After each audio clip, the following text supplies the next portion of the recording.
had my same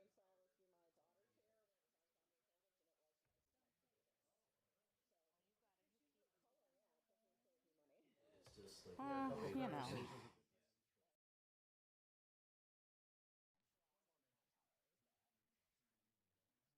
Mom, what's your problem? He played on the national championship team in Like a bad influence. No more wondering if it watches right. We all trust Verizon. Yeah. Somebody needs to invent a wall clock that will go on Wi-Fi. And oh my God, everyone's listening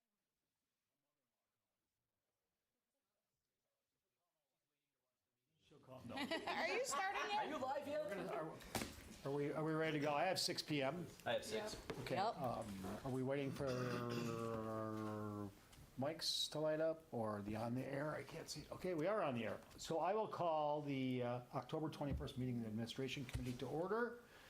The first order of business, first order of business called to order. Second is a roll call to check that we're all here.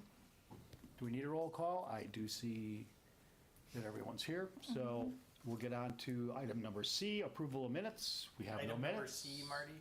He didn't, sorry. Number C. I'll stop. Motion to approve I'm the sorry. minutes. I apologize to everyone. Item number D, Take it back. Wow. Letter 2? letter 2. No, well, it's one, though the reason for meeting tonight is the mayor's budget, obviously. It's 2024-0734, the mayor's budget. This is our first real look at it. I think everybody got an email or paper copy already. I see, looks like most, if not all, the department heads are here. I'm going to hand it over to the mayor. Thanks. Thank you, Mr. Chair. I'd love to say it's fun, Bless you. but, we sat here last year and it was actually kind of fun because the state finally realized the fiscal situation that communities across the state are experiencing. Right now, going into this year, we're almost back to where we were 2 years ago and before. They are sitting on a multi-billion-dollar surplus, but shared revenue has been touched once in the last 2 decades. I don't want to be all doom and gloom, but this is a lot of doom and gloom. I realize a lot of you are going through your first budget process, so I hope you will ask questions, and I hope you will, do a dive, and if there's things you would like to see, obviously adding anything new is going to be incredibly difficult without taking away from somewhere else.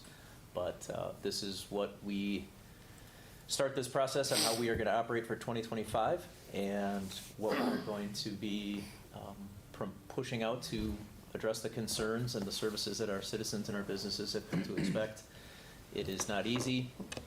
I won't go too much into the details because I don't want to take away from the PowerPoint slides, but it's not sustainable, and the model that we are operating under is not sustainable. And I cannot tell each of you or anybody who might be watching this or who's behind me, it means so much to contact your state representatives and try to tell our story to them.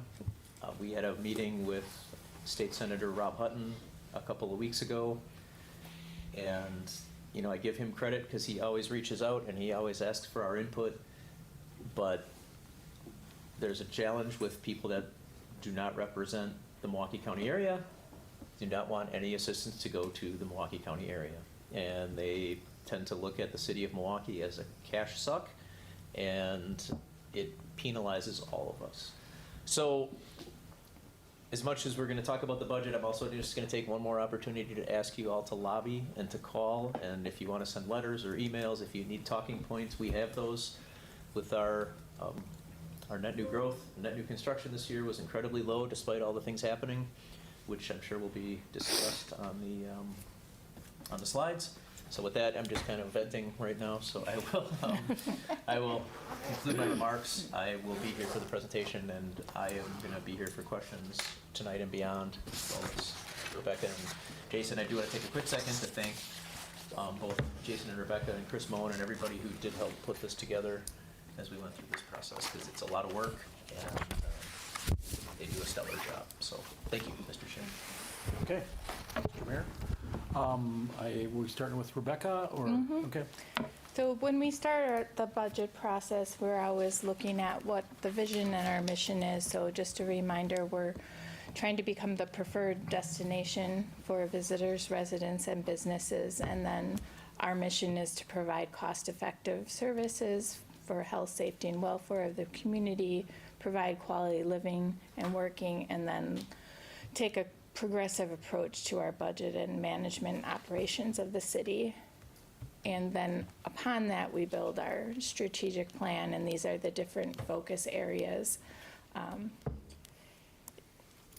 And then we have the mayor's budget priorities, which are based on the strategic plan. Once again, this year, we're looking at focusing on the reckless driving and pedestrian safety, as well as rodent abatement, outdoor amenities, community engagement, and investing in our employees. And as we go through the PowerPoint, we'll have the different department heads help us discuss some of the initiatives that we're looking at for these budget priorities. So, the first one that we're focused on is pedestrian safety and reckless driving. So as you know, that the police department has been really focusing on reckless driving, doing different initiatives. Now, I think a few weeks ago with the State Patrol, they did an initiative. We're also, as we're doing construction, we're doing traffic calming and enhancements for safety. And then we're also looking at our comp, bicycle, and pedestrian plan. Getting into the details of the reckless driving deterrence campaign. Guess I didn't set this up very well. No, we're fine. You want to sit? No, I'm good. This will be brief. All right. So you know most of what's on the PowerPoint slide. I will just highlight on one new thing that we started this year based on response or feedback from the council and the mayor. We have started twice a month approximately 4-hour deployments of officers working as a team to work on traffic enforcement. We're funding that right now with overtime. It's not a very heavy lift. It would be about $20,000 to $25,000 a year. Consistent with that, the State Patrol does special enforcement initiatives throughout the state. We reached out to them many months ago. They agreed to come to West Dallas in October. We partnered with them a few weeks ago. The Milwaukee County Sheriff's Office also participated. And combined between the three agencies, we had about 90 stops within a 5-hour time period. So we will keep doing stuff like that. I'll also highlight, about flock, about negligent operation of a vehicle. I will highlight traffic stops. We have had a goal of increasing them. A few years ago, we were at 6,000. We then made a goal of 8,000, which is probably topping us out. And we are at 7,100 year to date through the end of September, so we may even hit 9,000 this year. So we will continue to place a high emphasis on traffic. And if you have questions, I'm more than happy to answer. Actually, I have a question.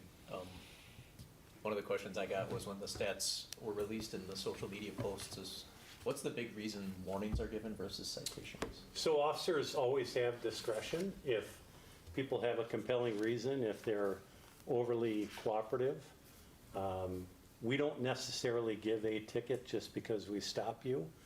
And I suspect if we would start giving tickets to everyone, we would hear complaints on that as well. It's, you're essentially making people pay a $200 fine that they may or may not have the ability to pay. So we are using stops. We cite when we believe we should, and we warn when we believe we can. Thanks. All right, thank you. Thank you. Thanks, Chief. Melinda? should have put a podium. Engineering has been working on traffic calming and safety enhancements for a number of years now, but we are prioritizing areas of known high crash rates, areas by schools, and other areas of high pedestrian traffic such as parks. We're using both physical construction and pavement paint to implement some of these traffic calming techniques. And we include a line item in the budget now, the capital improvement budget dedicated to traffic safety. So we have a project every year where we try to do 3 or 4 projects that aren't already built into road projects, where we generally include traffic calming and pedestrian safety elements. If it's something like a traffic circle that's incredibly impactful, we will poll the neighborhood before we do it. Bump outs generally aren't too impactful, so we'll just include them in the project. I did want to note for everybody who is here, you all probably know, but for everybody else that may be listening, stop signs do not stop speeding. So that is not a traffic calming or a safety enhancement. Both sense. She wanted that on every page of the Yes, slides. yes, I did. Melinda, on the first slide, how do you know what's the high crash rate? Do you have a report? Do you get a monthly or quarterly report to know? The city in, I think it was 2019, we hired R.A. Smith to analyze our intersections, and they can draw from DOT. All the crashes get reported to DOT, and they can pull those. And then we did a citywide, and we had like 10 hot spots that had the most crashes, and we've been working on those as we've been going along. So I would expect in another year or so, we'll probably do that kind of thing again and see if where we've done these kinds of traffic calming has been successful, and how we are, and if some other places popped up. So hopefully not, but we'll do that kind of thing again. Thank you. I just wanted to show a couple, some areas that we've done traffic calming in the city. Our newest area is Beloit over by McCarty Park. We widened out the parking lane, added a bike lane so that people using the park, when they open their door, they can hopefully not hit a bike when they swing their door open, but at least it gives a little more room for that. And we have the nice dedicated bike lane right next to the park. We added the high-vis crosswalks. And by adding the bike lane and expanding the parking lane, we have narrowed the driving lanes, and it makes people have to slow down to stay in their lane. So that's an example of painting. Another one is the bump out that we have in the lower right corner that everybody has seen downtown. We do physical bump outs. The one on the upper right is National Avenue, where we have the bump out with the little bench, and that's something we're doing all along National Avenue. Arthur in the lower left is a traffic circle. We have a couple on Arthur right by McCarty Park. We've done some on Beecher. We look for different areas where that makes sense. Cleveland is the island. That is by the senior housing in the school, so it's wider for someone pushing a wheelchair that can stand in that median and be protected. And then our favorite is at Lincoln there over by Greeby's in the roller crossing. So, and again, we're doing these all over the city, so. Any other questions? Melinda, the speed bump, speed hump, speed table comes up all the time. Yes, Are yes. we moving towards that? And if not, why? Sure. We are participating in a program called Safer Streets for All. Milwaukee County is running that program. We have enough money, and we've purchased 3 temporary speed humps. Removable for the winter? Removable for the winter. So we are going to pilot those in different areas. We're going to take traffic data before, traffic data after, to make sure that they would be doing what they're supposed to be doing. We can always incorporate them into a project if after all that we feel that they are a useful tool, but you can't use them on streets that are 30 miles an hour or more. So they're a very limited use.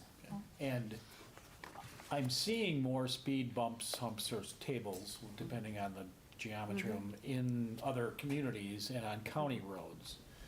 Okay. They're doing it because, is this the plow issue? Is that what it is? No, they're just, I don't know why other communities are doing it more. just know for Well, West Dallas. but like I said, they seem to be doing it, they seem to be able to still plow their streets. It's a concern for the plows, for sure. Okay. I think if it's incorporated into a road project where it could be Reconstruction, smooth, yeah, it would be a better application than trying to stick one on after the Yeah, fact. yeah. So, but I don't know why other communities are putting them in more. Yeah, City of Milwaukee's got some neighborhoods that are like Mhm. three It's like a every block. 10 feet, yeah. Yeah, yeah, I know, I've almost lost my oil pan on a couple of them, so I don't get them all the time, but it's something that I think the temporary ones will get some good data from and be able to really assess if it's something that we should be using. Okay. And the mayor and Alderman Haas and I attended the neighborhood meeting sort of at Heritage House over in Cleveland. That was the first thing out of, the first question that came up was pedestrian safety, reckless driving. And although they're thankful for what we have at 117th, they'd like to see something, I'll talk to you about it, they'd like to see something further east because they have to go out of their way, they have to go west to cross over using that to go to Pick and Save. So they'd like to see something down at 111th or 112th. Okay, I know we have I'll talk to you about it. Yeah. So, okay. thank you. Other questions? Thank Thank you. you. Okay, thanks. Right. See. Melinda, you'd be happy to know that over the weekend, before the paint was even dry on Beloit Road with the bike lanes and crosswalk, I saw a car actually stop for pedestrians crossing Beloit Road. So it doesn't happen every day. In fact, No, it doesn't. that's the first time I've ever That seen was your wife stopping in for West you? Dallas. Yeah, right, yeah. I paid them off down the block, they were around the corner. Well, that's awesome, thank you, Yeah, Steve. sure. So we've got 182 miles of streets in the city and 5 miles of bike lanes right now. We want to take as part of our comprehensive 2045 plan, it calls for adding more bike lanes by 2045, about close to 40 miles, and then adding about 22 miles of neighborhood greenways. So planning for that, and as well as our economic development that Patrick is doing so well with respect to adding more jobs, and new lifestyle changes throughout the city, we really want our streets to be safe places. So we want to update our plan, our bike and pedestrian plan. We're probably going to call it more of a mobility plan because it's not just about bicycles or cars, but there's different types of ways of moving around, public transit and micromobility with bike share and scooters these days. So all of those things are going to be important to look at in the future. BRT, bus rapid transit's another thing that we'd like to see come to West Dallas as well.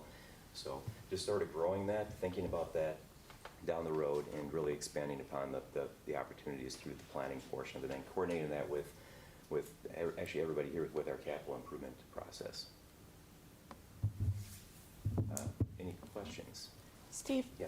How much does it cost to paint the green on there? Like National, I notice it's Fade. kind of fading. Snowplows peel it off. Right, and I get that you want it visible. The more visible, the better for the biker. But what is the cost to maintain the green bike lanes? That's a good question.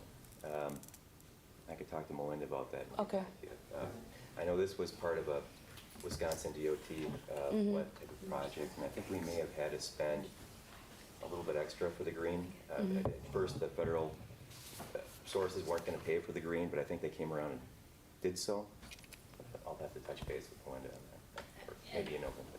I think if it's incorporated into a new project, it's a cost share item with the state. I know we are looking into some different paints that maybe have a longer longevity to them. So we're always exploring options to make that paint last longer. I think the milling, too, of the portion of the street where the paint goes down really does help and prolong it years versus shorter. Right. So for that, Public Works is planning to purchase a grinder where if you do crosswalks, stop lines where it'll kind of last longer. That's awesome. That way, like Alderperson Weigel mentioned, the plow blade doesn't scrape it off more readily. So, And when they have to be maintained, that, I know the cost is split potentially up front, but then is it on us to solely maintain after that point? Okay. So that's why putting a little more investment at the beginning. Up front rather than continually year after year. Mhm. And when it starts to fade, it just looks crappy, so. Yes. Okay. Yeah. Thank you. Thank you. Now we're going to get into the fun topic of rodent abatement. So over the past few years, Patrick was going to take that one.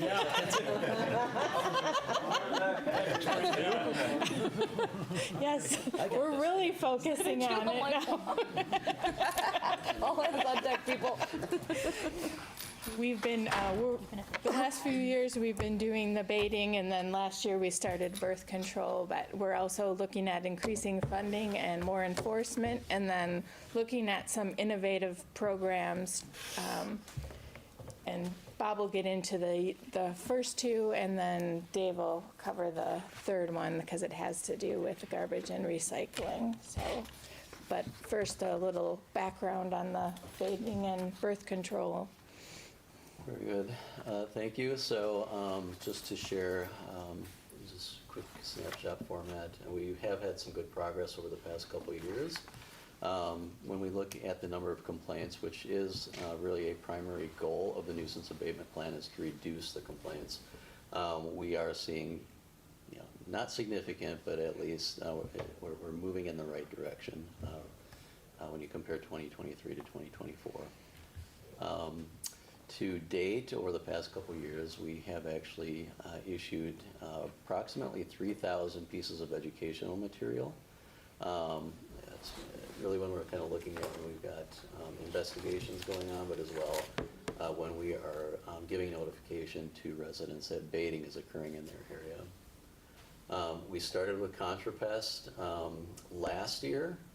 That was another mayor's priority project. So since 2023, going into 2024, we have 20 bait stations in 2023 that were essentially deployed in 7 alleyways. 2024, 52 bait stations in 21 alleyways. So we've seen a pretty significant increase. Across the board, we've seen all stations that have demonstrated consumption, so we do know that we're getting rat rodent traffic. And then when we look at traditional Orkin bait stations, in 2023, we had 110 stations in 20 alleyways deployed, and then in 2024, so this year, 193 stations in 34 alleys. We do anticipate continuing with the baiting into 2025. And with that, yeah, I mean, any questions to this point as far as kind of where we're at? Bob, I have a question and a comment. Birth control versus the traditional bait station. It seems counterintuitive to me that if we get them in to eat something, that it doesn't kill them. Is it because it's more palatable to them, or? Well, in both cases, they're consuming. One Yeah. is going to take longer because it's getting into the reproductive system.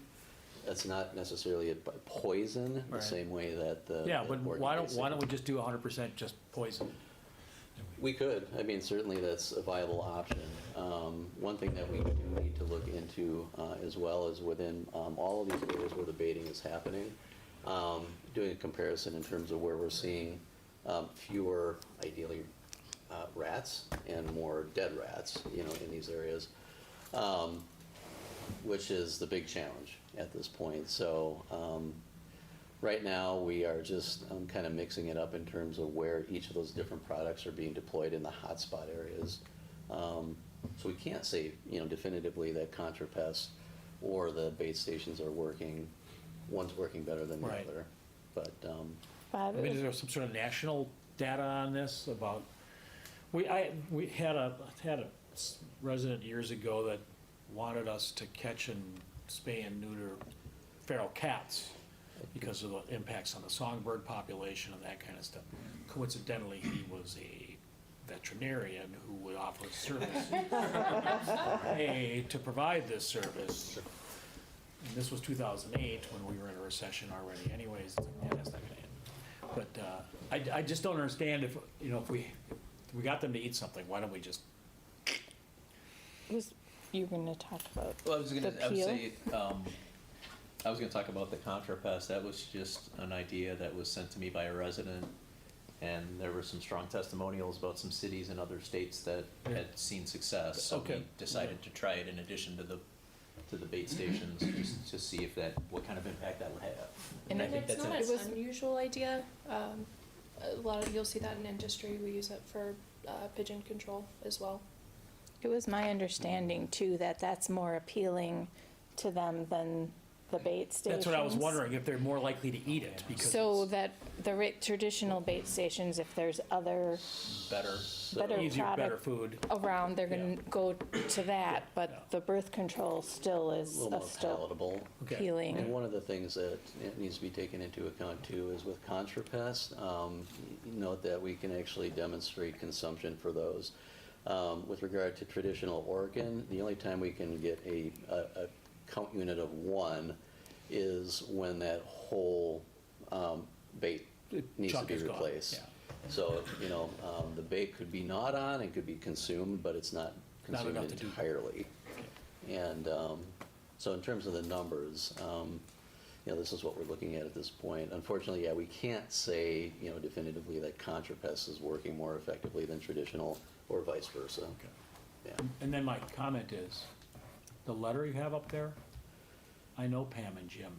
That's a New Berlin address. They live on the west side of 124th Street. They must own some place. We probably had some rat rodent traffic in the area. Yeah. Yeah. Yeah. So She's gonna be calling me, I know it. Even though I'm not her alderman. Well, I'm just You thinking, know her. I'm gonna tell her to call you. I'll tell her to call Kevin. Gotta go. He's not their alderman either. When we look at increased funding and enforcement, since the start of the rodent program, for our county, we've invested nearly $52,000 in this initiative. And that's a combination of both the Orkin and the ContraPest funding that we've gotten from the city. And as well, we actually did get a small grant to contribute to the ContraPest side of things. We have seen over the past couple of years an increase in the number of abatement orders sent to contractors for road and harbors removal. So this is actually information coming out of code enforcement. Fortunately, Dan can't be here tonight. And then we're also seeing an increase in the number of work orders that have been sent to contractors for the weeds to be destroyed around garages and alleyways. And then, as I indicated earlier, our primary fiscal supports have been the city, so CDBG, which is actually federal, to clarify that, mayor's budget, and then again, a little bit of funding that we've gotten from DHS through the grant. Bob, correct me if I'm wrong, when we have a developer come in and they tear down, we require rodent abatement, correct? That's my understanding, yes. Pest And control. is it up to them of what they choose as that abatement process? Patrick. Patrick, I would defer to you on that. It's worked through code enforcement. They have to do a 10-day abatement. Usually they work in or they reach out and put poison around the site. And we see if there's, and once they demonstrate there's no activity, if they can show that, then they can proceed. Yeah, so I'm hearing that it would be in alignment with best practice integrated pest control management is kind of what we're. And it's part of the demolition permit process as well. Yeah. So. Mr. Chair, how about for street construction? That I don't know. That would be a question for Melinda, probably. We haven't been required to do rodent abatement on a road job, because I don't think they're living. In the sewers, they just travel That's through them? kind of a myth, that people think that Yeah. rats live in sewers, and every time we do sewer work, or even the freeway construction, people would link any rodent sighting with construction. It seems anytime there's road construction, the complaints or the comments seem to tick up pretty It much. really does. Mm-hmm. And I could have sworn, we used to do it, like if you're doing Lincoln Avenue, we'd do like Grant to Hayes. We do the surrounding areas, just not where you're tearing up. Yeah, my understanding is, and this is prior to my starting, there was a pretty aggressive sewer rodent abatement program. Yes, because they'd hang them right from the top of the grates. But Really? the story there is that they really didn't see any significant Okay. rat activity in the sewerways. And so to your point, whether that's a misnomer or not, but anecdotally, the feedback was like not seeing the rats in the sewers. I do agree that when I had my street done, it was an uptick, and now the street one block away it started, and we've caught on our camera rats at night where we hadn't seen them at all the previous year. Now, I'm not saying maybe they just moved into the neighborhood, but I don't know, maybe it's food for So thought. we could look at something maybe. And we do televise the sewers, and we don't see rats in the sewers on camera. If there was a lot of rats in there, we would see them on camera. You'd be able to see, yeah. I mean, we see cockroaches and all kinds of cool stuff, but. Not Let's rats. say that's tell. cool. I see frogs, snakes. Ew. Hopefully not a body. You're gonna not see where the rats. food sources are. Right. Yeah. You know, that's where we're seeing them above ground, and that's truly Dumpsters. where the issues are. It might be vibration or Gardens. the noise that is disturbing them from their normal habitat that they Oh, are right. moving That's around. probably- It's not, I don't think it's. The actual the sewers, it's Yeah. what's happening in the habitat around them. Right. Makes Residing. sense. Yeah, I think one way that it was put to me previously is that they're using sewers as essentially the highway, It's the freeways. right? Yeah, the freeway, and so it's one way to kind of look at the sewer system itself. Thank you. Any other questions for Bob? How's the Greenfield integration or So merger we are going? just beginning to see an uptick in the rat rodent complaints there. But otherwise, things are going smoothly. Going well. Yeah, yeah. Can't wait to hear about this. Right. Do you want me to just touch Yeah, on this? go ahead. Okay. So the innovative programs that have come up for discussion is looking at actually the use of carbon monoxide exhaust. So it is just exactly as it sounds. It's using essentially a motor, an engine with gas in it to pipe exhaust into the boroughs.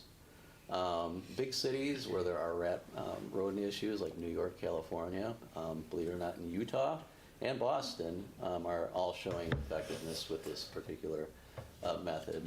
And the machines come in essentially a range of dimensions as well as cost. On the low end, what appears to be essentially would be like a leaf blower with a hose connected to it is approximately $2,000 for that simple unit. On up to the picture that we have here, around $3,000 for what is clearly more commercial that we would likely suggest using. The thing with these machines is, again, they because they do emit CO exhaust, you can't really just use them anywhere. Ideally, this would be for, I guess one way to kind of look at this would be when we gave the rodent presentation a few weeks ago when Kevin was here, and he showed the picture of the area down the road a piece, that huge area where there are just a bunch of burrows. Something like this would be ideal. And with it, you can get like that little green bottle there, that's actual a liquid that produces a colored gas. And what that does is as you start pumping in the exhaust, the colored gas will emit through the open holes, and you're then tasked then just to kind of plug those things before you commence with the full-blown fumigation. And that kills them in place. Yeah, it essentially suffocates them. Yeah. Maybe. Per quick review, and I think there was consultation with legal, with Cal, about any rules and regs. There doesn't appear to be any concern with regard to rules and regs for this particular application. I really like the idea just because we know we have an issue, and while poison is effective, it is harsh to prey birds and potentially neighborhood dogs. I had a dead rat on the side of my house. I'm happy my dog didn't find the dead rat as a snack. So, yeah, I like any alternatives that are effective besides using poison. So have you got a request in to fund this? This is part of There's the mayor's additional request. funding. Do we imagine that a homeowner would say, with written permission, we'd gas the borough under their garage slab, or? Being new to us, I, in my role, would recommend, yeah, we do our due diligence, and we talk not only with legal, but with risk management, and we put together some policy and procedure in terms of how this is used, who would use it, and when.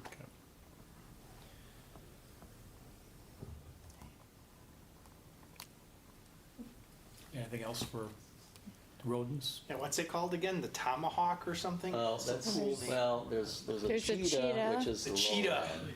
That's the low end. Okay. The one there is, I'd say a Burrow RX. Wow, that's not nearly as cool as cheetah. Cheetahs. She's way better. Yeah. Should name that one And Lion. the last one is about catching and disposing of rats.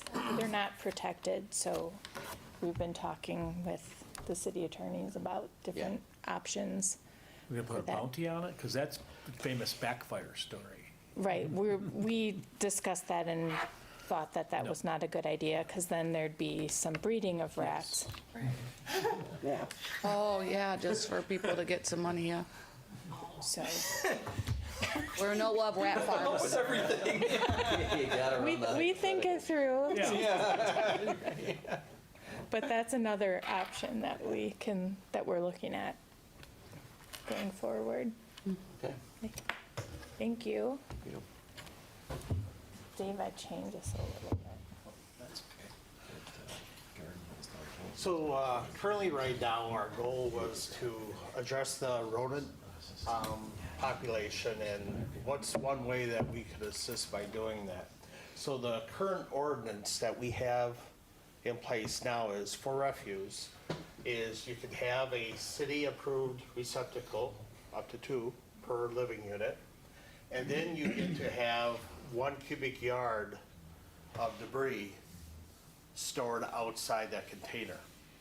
Now, when that was adopted, I'm thinking the objective was a chair, furniture, or something like that, but more and more, as you can see in this attached picture, we're getting not only furniture, but we are getting food items, so on and so forth. So we are contributing to that problem within the city. So we have been working with the attorney's office. We're looking at revising the ordinance, not only for refuse collection, but also recycling. Any and all material has to be stored within that approved city receptacle. So if you have a refuse container, you can have up to 2. Anything and everything has to be in that container. Should be. And shut appropriately. And then recycling, you can have up to 2 as well.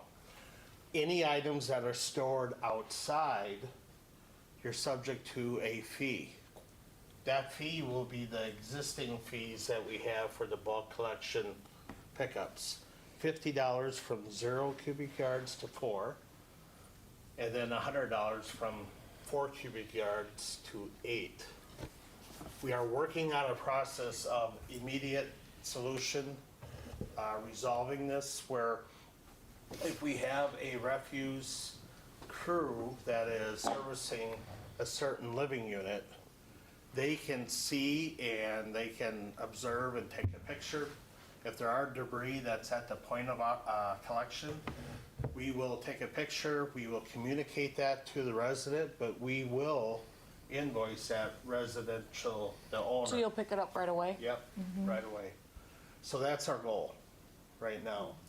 So we're looking at refuse, recycling as well, but also brush collection. So right now, for the bi-weekly brush collection that we have, that's a seasonal collection throughout the city. Individuals can put up to 1 cubic yard at the curb, at their location.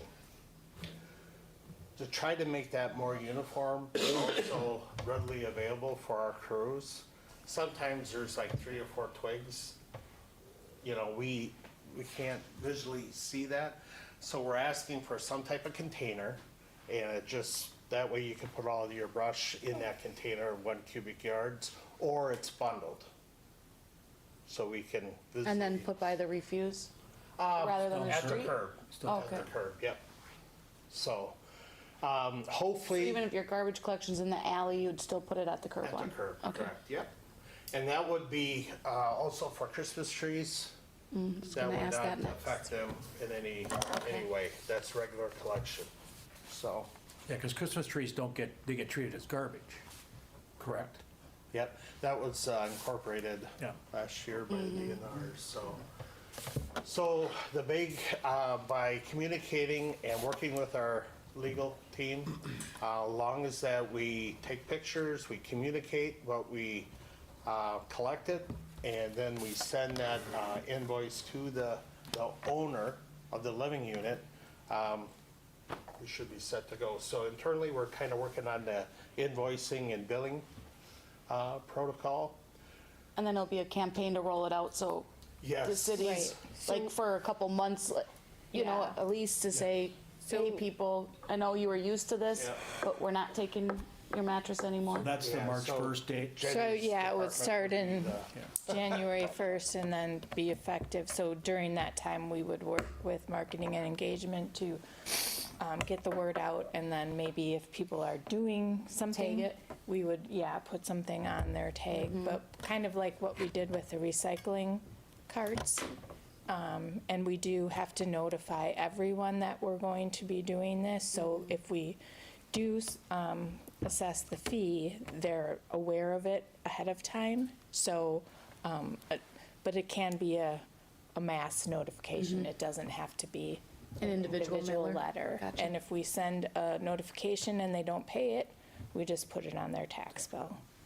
Instead of right now, we spend a significant amount of time trying to follow up throughout the year. Yeah, that's too much. And then also just the collecting right away, you don't have to have a supervisor go out and verify, which is a lot of Yeah. time. And that was kudos to the attorney's office saying, you know, we used to put door hangers and we'd try to call or email. Sometimes property owners were not identified, so it was kind of a lot of time spent. So that's going to be huge in the goal point there that you have for the reduction in administration. And again, it's just sound, I think, good sound practice where you eliminate that feature. Now, hopefully by having the fees will deter this behavior of storing contents outside. So for the most part, throughout the city is pretty good. It's really improved once the approval of the city-owned receptacles, huge difference, huge.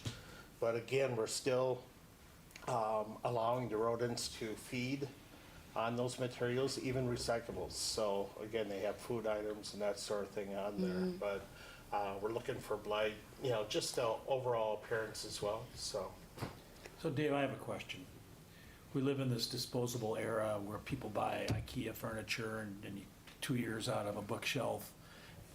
And so when I throw away my IKEA bookshelf, I should disassemble it and Smash put it, disassemble back in. Yep, whatever you can fit in that receptacle, Right. other than electronics and so on and so forth. bed headboard. Yep, so- if you can take an axe to it and you want it thrown out where you do not want to pay extra fee. Right. Or, as Closing it another down. option, we do have a collection site, a drop-off Right, center. right. That's always an option. And we're actually trying to get people to use that service. But, good question, yeah. Yeah, 'cause- so we're talking about not just things that might feed rodents. It's also just the blight issue. Correct, the materials, yep. and their free is whatever fits in 2 containers. Right? I hope it just doesn't cause folks to just take it up to the park Yeah. and dump it. That's happened with tires, then happened with TVs. When we went to this pay-for stuff, well, that was mandated, a lot of that. But, And again, that was the concern when we did talked have about the it, fee. yeah. We're not seeing that much. Right. well, and if the, I mean, this, I think tenants are gonna be looking at their leases, because this is typically tenants in certain neighborhoods, Well, it'd only be duplexes, right? Because we don't pick up 3 families. 1 to 3 families. 3 correct, families yeah. too. And the landlord's suddenly gonna say, huh, what? Well, then he better get his people in We're gonna check. have some surprise landlords. Yeah. Mr. Chair. Alderman Haas. All right, so Dave, last week, next to my garbage, I had an item next to the garbage on my collection day, and the refuse workers took my garbage and that item next to it. So with this proposal, that's gonna charge me $50 now for that? Correct. If that item can't fit in your garbage Buy a can. Sawzall. Get another Cut it up. garbage cart. Correct. Yeah. We're gonna get some phone calls. Yes, we are. Yeah. Yes, we are. I'm gonna complain to my alderman. I don't know, what do you mean? Very responsive. No, right, that's a significant change. Yes, that is a big change. That's what I was getting at, is that this isn't stuff that's just rat food. This isn't, Yeah. It's everything that people are used to being able to put. yeah. Right. Yeah. Mr. Chair, I just, on this topic, you're right, it is, like Alderman Haas said, it is a change, it's gonna take some growing pains, but with the benefits of efficiency, with the benefits of likely less injuries for crews, this idea actually came to us, a little while ago from one of the actual drivers when we were out doing a walk around in the alley with the health department and a bunch of code enforcement people, and that came from some of the sanitation route drivers about folding the rodent abatement discussion in with the cost savings and the budget restrictions. It kind of has a multi-pronged benefit. It is going to, no pressure, Jenny, but it's going to, communications is going to have to knock this one out of the park, and we're definitely going to be fielding calls. You got a and I good think site now, no problem. They'll be, yeah, they're all on the new website. But, I think there will be, I think it'll take some time, but I think it's, in the long run, it's gonna be, and I always encourage people to just, if their recycling cart is overflowing, just ask your neighbor if you can throw a few things in their recycling bin. We can get 2 recycling carts? Because my recycling cart's Yeah. what overflows. Yeah. And most people don't break it down. The No, cart they don't. order, No, or no, anything no, I like feel like we that. drink at Shop a lot. Break it up. I get Amazon all the time. Do we know Tons of this kind of organics. policy, or any of our Drinking neighboring water and cities do stuff. this? I think a lot of cities do, I don't know specifics, but when we looked, it seemed like quite a few. Well, That would be a good thing to tell people, because I think people are gonna think, Comparing it. this is gonna be a shock the first time somebody gets a, how are we notifying? Mr. Chair, Email? sorry. Yeah. I was just gonna ask the same thing, kind of. It says the fees are gonna be put on their property tax? They'll get an invoice first. They're They'll get an They invoice? don't Pay. Okay, The invoice in the just so mail. we know when the calls are gonna come in. Yeah, either mail or. That's a good idea, though. Preferred email. Email if we have email. Okay. I think It'll go to the owner, not the tenant? Owner. Owner. Yeah. that's got it, yeah. I think one of the other benefits is eventually, we're gonna have to talk about the automatic pickup, and this prepares Yes, this is for good, that. it's moving towards that. Yeah, so single driver, single employee, garbage and recycling. So Rebecca brings up a good point in the future, that is an option. So you are kind of, so to speak, identifying expectations. Yeah. And you raised the question like, what is our neighbors doing? We're one of the few that still collect. Wauwatosa does as well, City of Milwaukee. They do have separate fees for this, so it's one of those where they do service the container and then they charge a fee. Right. We can get that information to you, on their website. Okay. And will still be an exemption for disabled people who, Yeah, yep. We still run that program. thank you. All right, we'll move from rodents to something fun. thought. Okay, so with respect to the future of the city, we have some really interesting opportunities through the development process. What we call our Foundry District, that's basically the north city limits in the old Alice Chalmers area, down to roughly about Mitchell Street, Burnham Street.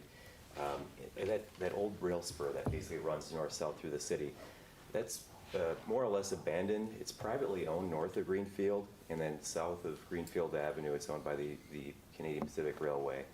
But it's definitely something we would endeavor to redevelop in the future and turn into an active trail that would make connections with the Hank Aaron State Trail. That's the HAST, H-A-S-T.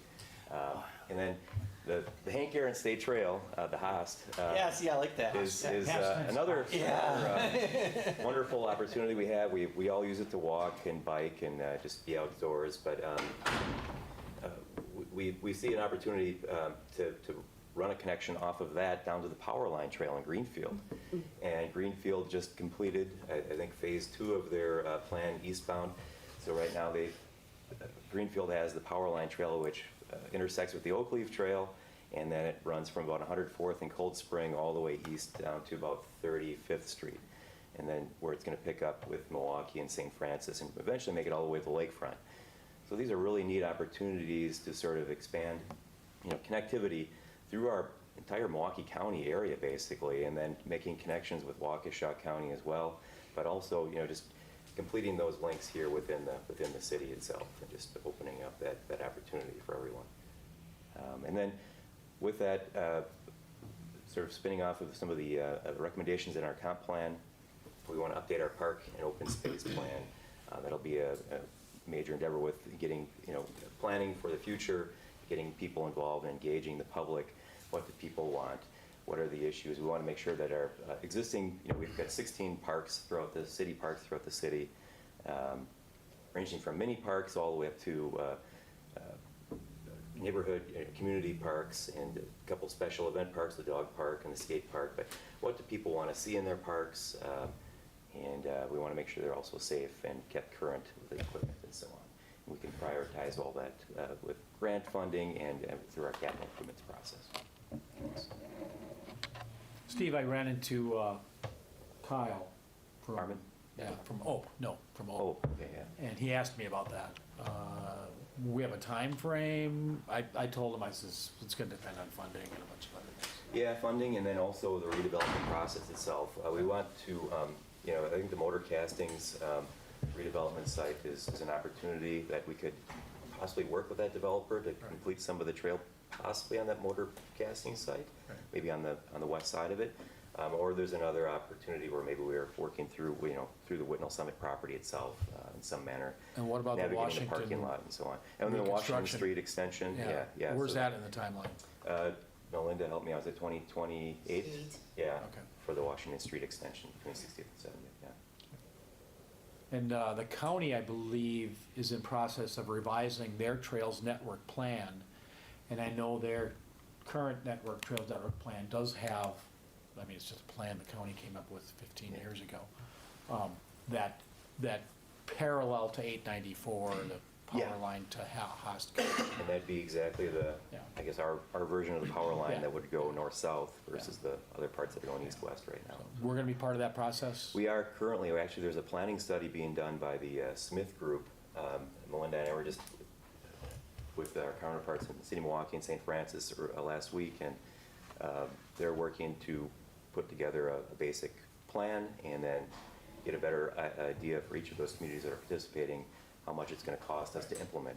Now, we don't have any money to do this yet. But we need to know what we're working with and what kind of obstacles we have ahead of us. And a lot of our trail, so to speak, might be on certain streets, like 99th Street and so on.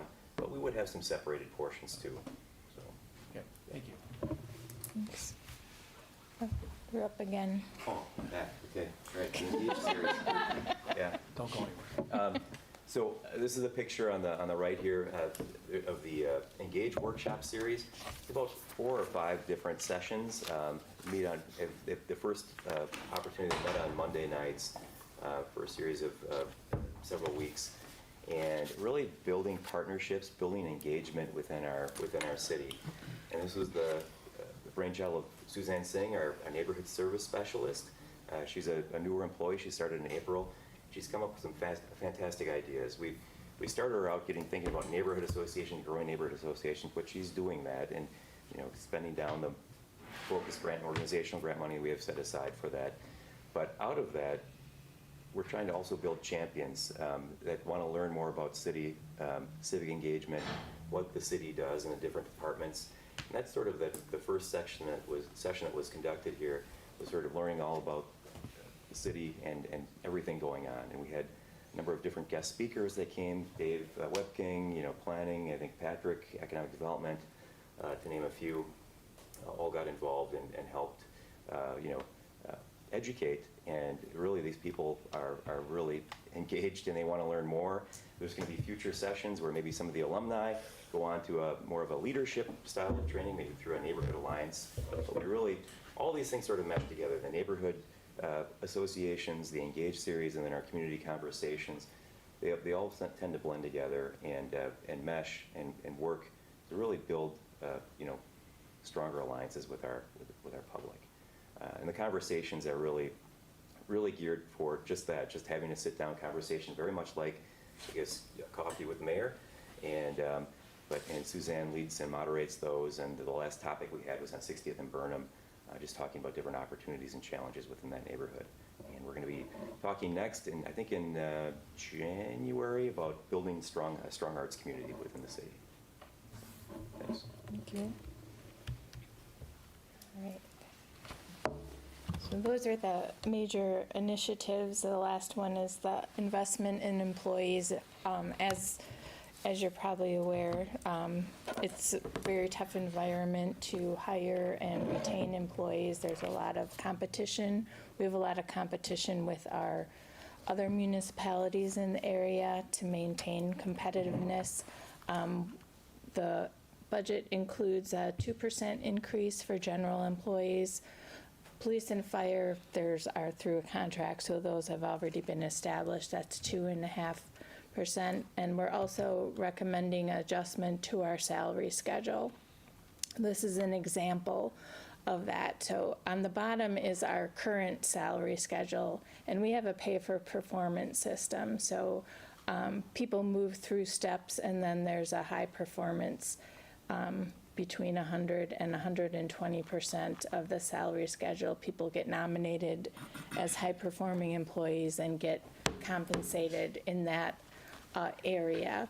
And so for the budget, we're recommending that we move from the 6-point steps that are on the bottom and up to 120% to 11 steps that allows people to move to have 5 more steps. Additionally, we're recommending eliminating what we had at 87.5% of the control point, which was step 1, actually making step 2 step 1. So then we're increasing our competitiveness that way by the starting scale.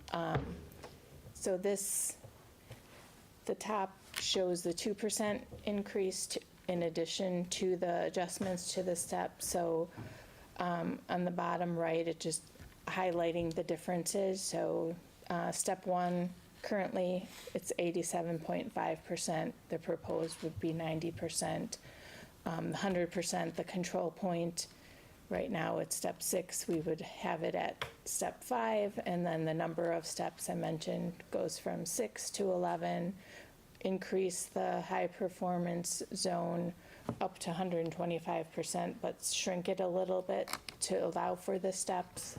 And then you have the new hiring ranges with additional 2%. So this is the example, starting at 58,000 to 80,000, almost 81,000.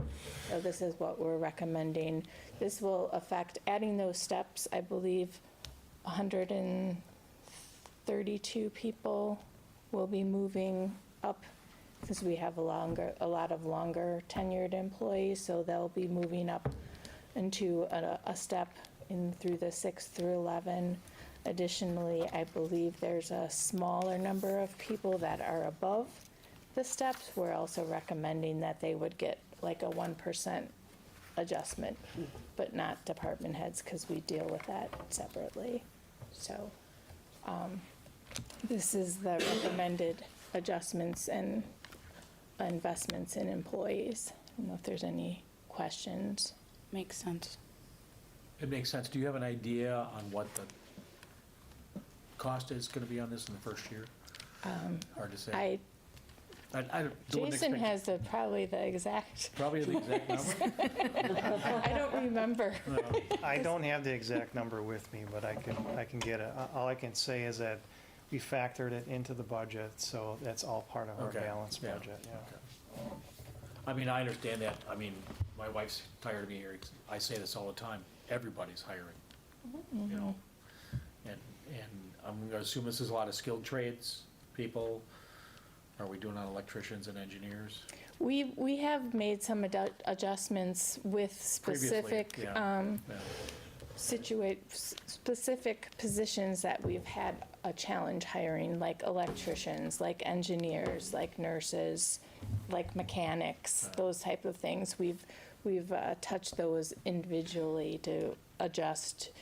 Not that we're going to be competitive with all of the private sector jobs, but put us in a little more competitive nature. And so where are the alders and the steps? You're in the like minus. We'll get our minus $200 and like it. 25. You're not even in our salary schedule. Just so I can Start pay my getting garbage. complaints for the trash, that's what we get. Free garbage. You can go to the dump. Now we gotta keep Morgan Avenue open. Yeah. That's not a dump anyways. So if you have any questions, let me know on this, but this is just an example. And then this is the non-resident rate. You may or may not be aware, but if you're a city resident, you get an additional 5% bonus for living here. Wait, So it's you can- 5%? Yes. 2.5. Right. It's, Yeah, it we've, annually, we were going up like 0.5% until we got to 5. Oh, wow. Yeah, thank you. So you can pay for your garbage fees. Yeah. Honey, I got you a raise. But make sure you get that garbage in the can. All right, and as it relates to the positions that we have almost 540. This year, we did actually go up in the number of positions. The majority of that is through the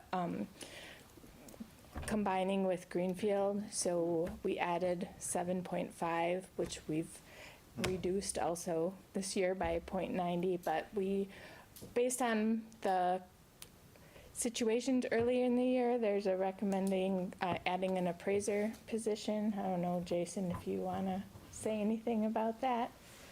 He wanted like 7 people, but we couldn't fit that in to the budget. So, most assessors' offices around are carrying anywhere from 5 to 7 people. And when I say that, Rebecca always goes, how many of them are the admin staff? So maybe as a fudge factor, take 1 off of that. So 4 to 7. Obviously Milwaukee's a different situation. What I've done in this office over the last several years is I've streamlined and automated a lot of processes that other departments, as far as I know, don't do. So I've been able to squeeze the staff down, but we are at a point where I can't squeeze anymore. I need more people to get the work that needs to be done. And what we found overwhelmingly through the reval process is that we need to have staff out in the field inspecting properties, visiting people, looking at properties, going inside, and you need trained appraiser staff to do things like that. So there's calculations where you take the number of parcels and population and you can back into how much staff you need, and then there's other calculations where you take the amount of work that needs to be done, say in a reval, and you can calculate number of staff. And to do the work we need to do in 1 year, we would need 12 people. In fact, you know, at the end of the section, on the assessor section, I put those numbers in there. So even at bringing it to 4, we're still gonna be technically understaffed given the amount of work that's needed to be done, but I'm just thankful to get one more person. So we'll try to hire correctly, get someone that can come in and be effective. So that's it. And we do support the assessor's office and the customer service center Yes. staff and the clerk staff too, so. Right. Yeah, and Rebecca, say something about that for all of our new alder persons also, please, about how it used to be that the support staff was in one department and now the support staff are cross-trained with the customer service center. Sure. And everyone's more flexible. Maybe I told you to just say it and I just said it, but Yeah. it's your idea. Beautiful delivery. So previously, a lot of departments had someone sitting at the front, helping if someone came in, but also doing admin work. And through attrition and different programs we've had in the last few years, in City Hall, we reduced the administrative staff by 7 positions. And we were able to do that by cross-training people and having a customer service center. So we moved several of the admin staff in there, and so they, instead of people walking to the different departments, they handle people when they come in and help them, and if they need to talk to a department, they will get them for them. But additionally, we've streamlined things, put things online to reduce the number of people that come in here. So we've done a lot of different things, but there's a lot of collaboration that we've worked really hard to get with the staff. There was, in the past, people maybe would not have been helping with, for example, elections. I mean, if we staffed for what we needed in a presidential, we would also have like 12 or 24 people in the clerk's office. But now we have the customer service center, and we have everyone else in the city who's helping, including some of the older people that are getting the shirts to wear on election day. But, They're real cute. so it's really helped us provide, in my opinion, better customer service because we've right-sized it. Additionally, we have different hours of operation. We've tried to do service, I don't want to say cuts, but service adjustments that impact fewer people. So I know there's some people that get very angry that we're not open at 8 o'clock in the morning, but it allows us to have fewer people working in the customer service center to process things in the mail and things that come in the drop box. And it is a minimal impact to the 60,000 people there might be. I think we've gotten over the hump on that. I haven't heard any complaints. I think Yeah. people just have accepted it. I mean, it started kind of with COVID. Mm-hmm. But I explained to him, I says, most everything you're doing there, you could do online. Mm-hmm. Oh, okay. And we also do try to change people's behavior. We do charge them $5 if they come in for most things because you can do things online. We have these kiosks here that they can use also, or go to the library, so. And now we have a fancy app. And we have an app now that you should download. So, is that sufficient? Yes. Or We're living in the If I future. could just, Mr. Chair, if I could just add on to what,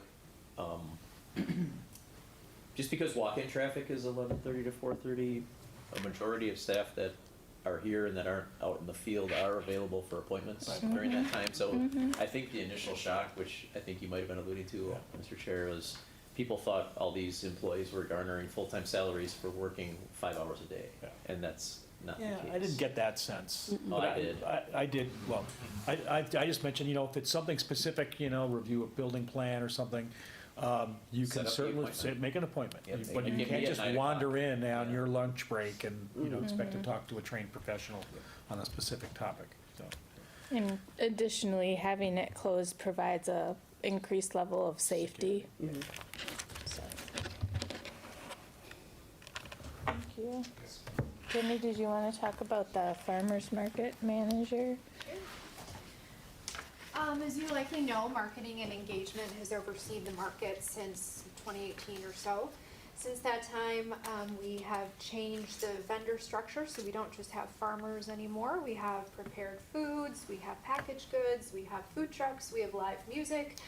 We've really made the market our key tourism destination in the community, and as such, attendance by guests has increased almost 30% year over year. And we want to continue to grow the market. So historically, we've budgeted for a part-time seasonal market attendant role. And that role worked the operational market days and events through the season. It's been very hard to fill. The hours, of course, are a challenge with some weekends and things like that. But the salary has been a challenge as well. But bigger than that, strategically, we need to devote full-time attention to the market to continue to grow it as the tourism destination that it really is. So a full-time market manager is what we're requesting for 2025. This would be a role that would be on-site during the season, doing vendor management and event management in the off-season, helping with sponsorship recruitment, marketing support, and all these administrative things that we've had our tourism manager doing part-time in addition to planning events and the other things that she does. But in this scenario, we would have a full-time person to really be the advocate, champion, and administrative leader for the market, and it would be really exciting to support the growth that we really hope to see there in the coming years. Thank you. Any questions for Jenny? Thank you. Thanks. Okay. So now we get into the really fun stuff about all the budget, the numbers and everything. So just a recap from last year, the mayor started out talking about this. In 2024, as in most years, we had the typical budget gap of 1.5. As a soundtrack. It's getting really. It's a $3 million budget gap, and then last year we had Act 12 where we got the $1.4 million, and so we didn't have to do significant cuts to services or staffing at that point, and then that was. The $1.4 million was of supplemental aid for police, fire, EMS, public works, courts, and transportation. We don't really have transportation here, luckily. Luckily. Yeah, that's another whole nother thing we don't have to manage with transit. But so that helped us a lot last year. In 2025, we have the same $1.5 to $3 million gap. Police and fire contract obligations are listed at $650,000 here. I actually added up their increases in the budget, which was $997,410. So almost $1 million of increases for police and fire. This year, the mayor alluded to this before, and Jason will get into it a little bit more. We had a record low levy limit increase, so we could only increase the levy $22,000. So $1 million, $22,000. We did have some additional shared revenue from Act 12, but still well short of the increases.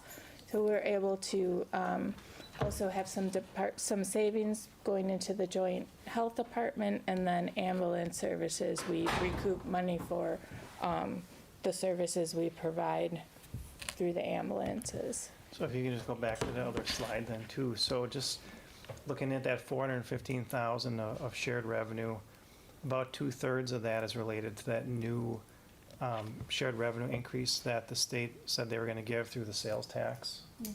So that's something that hopefully we can see on an annual basis. The remaining portion of that was an increase to transportation aids, and that kind of goes up and down annually depending on how much we actually spend. Just want to mention too about the joint health department. That's a decent amount of savings that we had. That's a combination of overall budget savings and then the admin fee that we get for doing all the administrative work related to that. That's something that's savings that exists for '25. That savings is going to continue going forward, but that's not going to add new and additional savings in future years unless other changes occur at that point. So that's like a one-time only savings. And so I know we've talked to you about levy limits in the past. There's a little bit of a history up here. Basically, the state has a law that says we can't increase our tax levy beyond the percentage of net new construction that a municipality has. Net new construction is basically the value of brand new redevelopment that we're doing, less the demolition that occurs as part of that redevelopment. Typically, we're going to see probably around $275,000 a year. And in fact, if you average these years that are on the screen here, I think you get to about 280,000. It's just not even, right? Construction doesn't occur evenly every single year, and it just so happens that the additional value that came on board in 2024 was a little bit lower than normal, hence the reason for the $22,000 increase. And here's a look at the big picture for the revenues for our general operating fund. Want to point out a couple items on here. You'll see, if you look at taxes, for example, it shows $924,000 less than last year. Keep in mind that personal property became tax exempt for this budget, and instead of those taxes, the state turned around then on one line below that, under the grants and aids, and made us whole with a new state aid, personal property aid. That actually worked out well for us for this budget because when we budgeted for personal property taxes, we collect those, and we don't necessarily collect all of them. The county doesn't make us whole for those. So we always budgeted, a little less than 100%. In this case, the state turned around and gave us personal property aid. So we had a benefit of about $100,000 for that change. That's a one-time benefit. And then there was a couple other items on here showing revenues decreasing. So we're looking at licenses, permits, and fees going down, and charges for services. That's just all related to the health department getting combined into one with Greenfield. Can you talk about what personal property is, in case people don't know? So everybody, when you think about your home, you pay taxes on the real property, they call it. That's your house. Businesses will pay taxes, and the assessor could probably say this way better, but the businesses would pay taxes on certain items in their business. And that was a lot of work. It was probably relatively difficult to value, and it was, I could probably go on a little bit more, but the state decided, after talking with everybody involved, it's probably not worth continuing that program. Personal property aid amounted to, for us, a little under $900,000 out of our almost $70 million budget. So percentage-wise, it was a lot of work for a small percentage of money. So by getting rid of that program, we're just getting the state aid coming in. It's a lot simpler. It also makes the businesses quite a bit more happy because they don't have to fill out the paperwork and be reporting on those things. They get accountants involved and make adjustments over time, so way simpler. Sure, some of the business owners in here could. That's right. How old is the Appreciate that. TV? Has it been depreciated? Yeah. Jason, what's the miscellaneous? I see there's years past, we were collecting 6 or 7 million in revenue, miscellaneous revenue, but now seems lately it's been down to like 1.5 million. All right, good question. So miscellaneous revenue, the biggest thing in there is interest earnings. Oh, okay. Okay, so interest earnings, the last couple of years, we know where those are at, right? The historic highs. So we took in quite a bit extra money, and then ultimately that got transferred to capital fund. The majority of that likely helping out the DPW facility. But as far as budgeting going forward, we can't budget for that continued level of interest. And so I have a reasonable value of interest baked in the budget for 2025, but I'm not planning on 5% interest going forward. That'd be a big risk for our budget. Be a bonus, but. And here's an expenditure summary. You can see that, the majority of the budget is for public safety, police and fire, and also for code enforcement. And then just pointing out here, if you look at the cost for health and human services, you can see that decrease, and that's all related to that Southwest Suburban Health Department. And the culture and recreation, there was, one of the librarians wasn't funded in a previous year, and it should have been, so we had to add $70,000. So it's a higher percentage increase, but it's a much lower total budget. 2.5 million. And here's some historical information. I want to point out, we'll start with the top, the middle top, and then to the right, we're looking at equalized values and assessed values. And you can just see how the city's equalized values have been increasing over the last few years. And you can kind of see how the reval has impacted the actual assessed value then that your tax bill is based on. And then if we look at the bottom left corner there, you'll see the proposed local tax levy.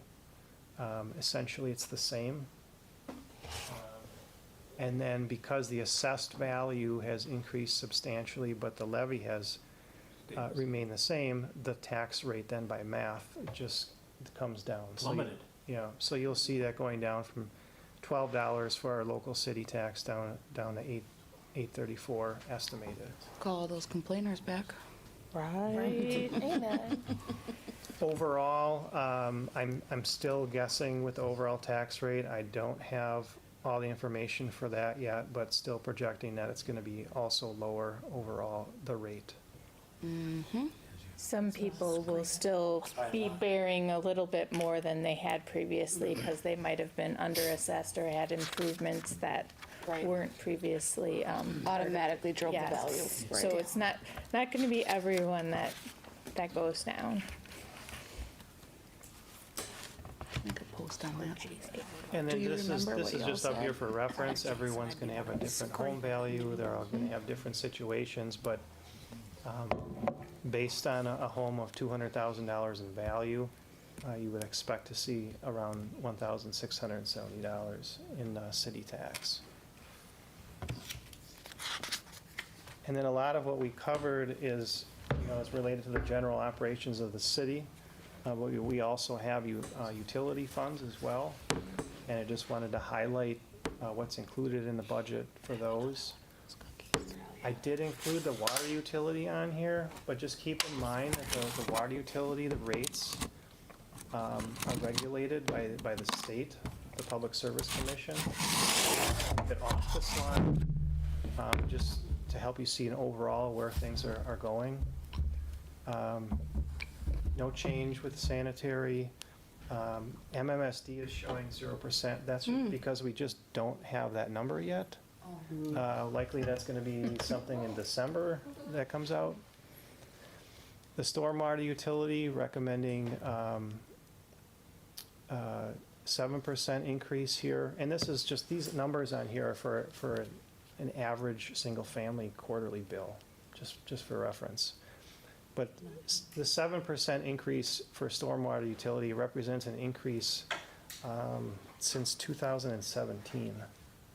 So if you annualize that. First increase? First increase. So if you annualize that out, it's like 0.8% per year.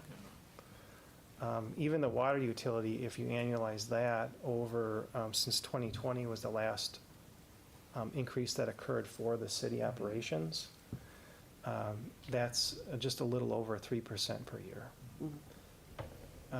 However, the solid waste utility, that's going up 12%. The last rate increase for that one was in 2023.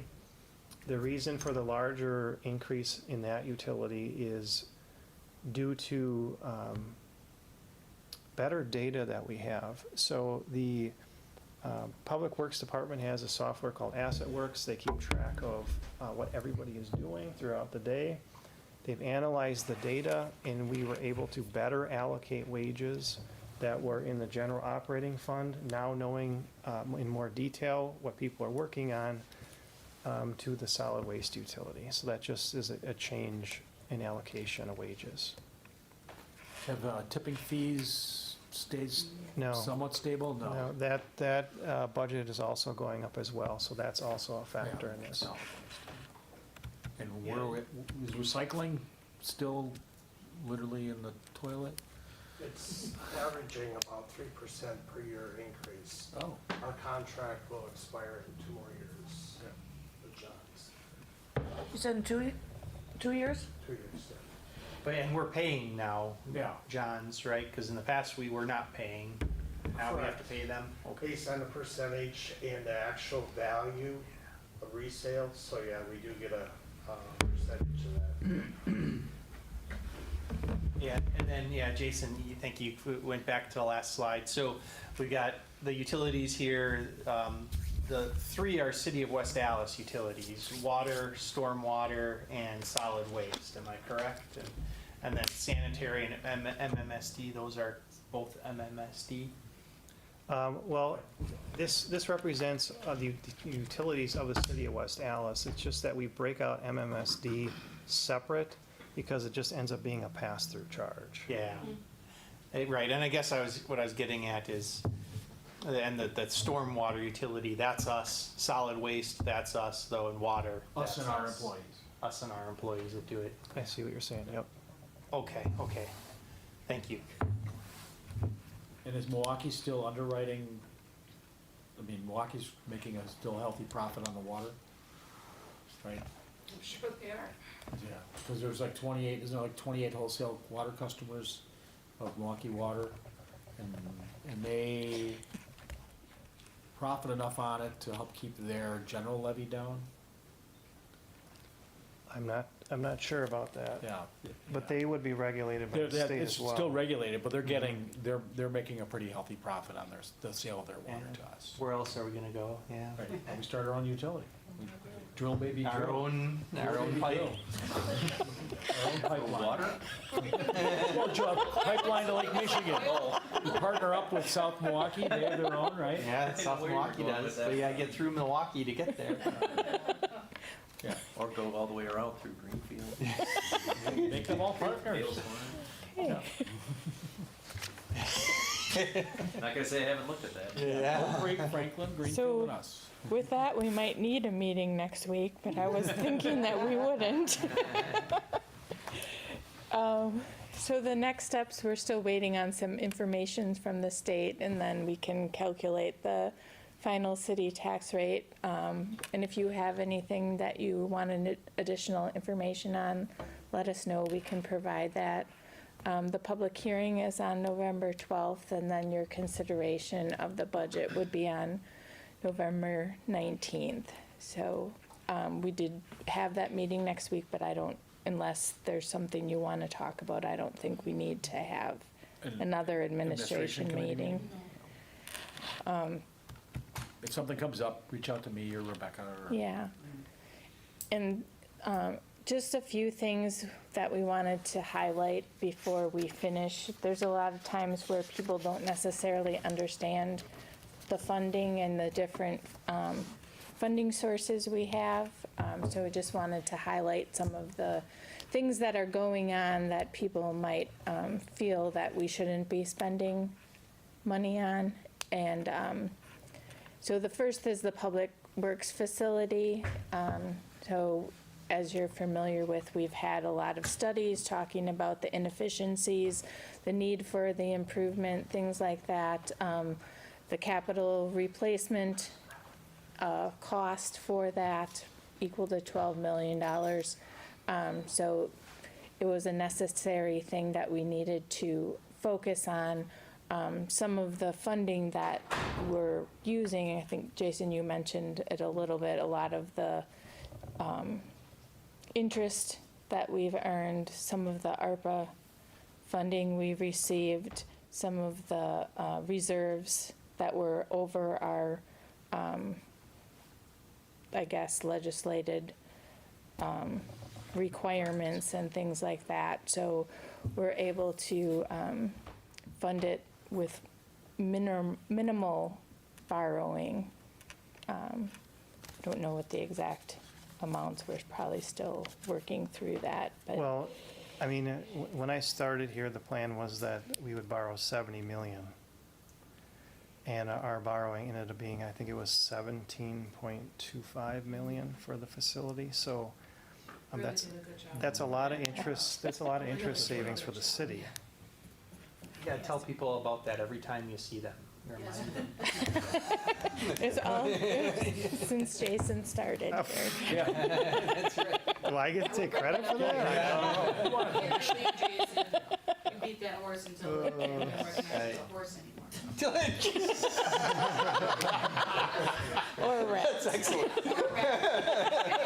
I suppose. The second thing is the Liberty Heights Pavilion, and I don't know, Patrick, if you wanted to talk a little bit about the funding and things like that for that. For the Liberty Heights Pavilion, we used community development block grant funds. We also used CDBG COVID funds.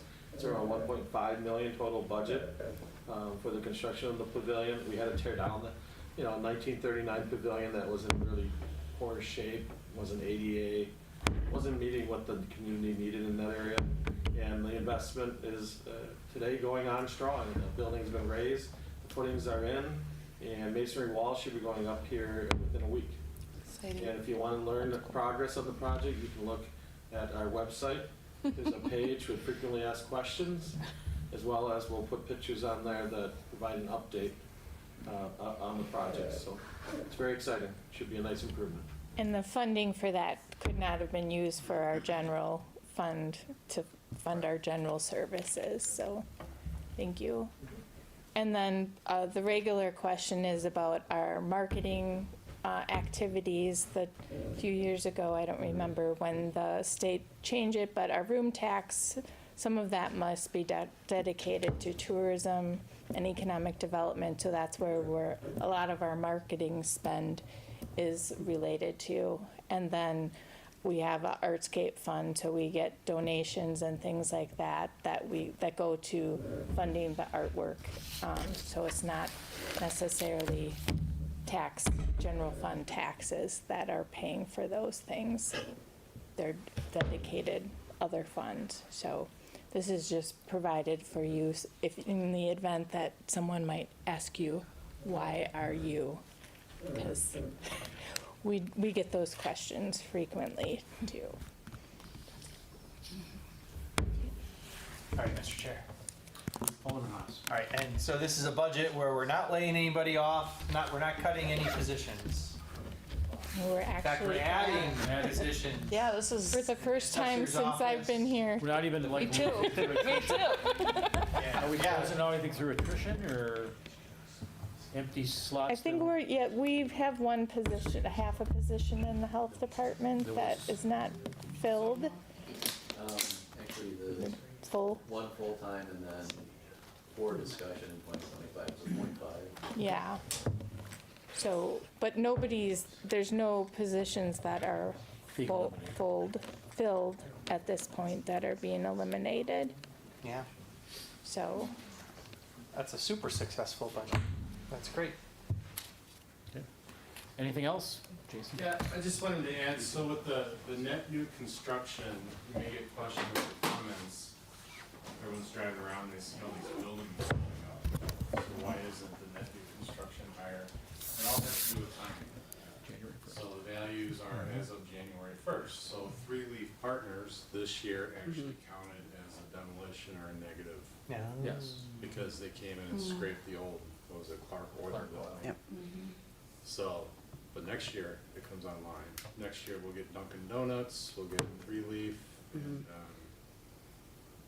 I'm drawing a blank on. Caribou.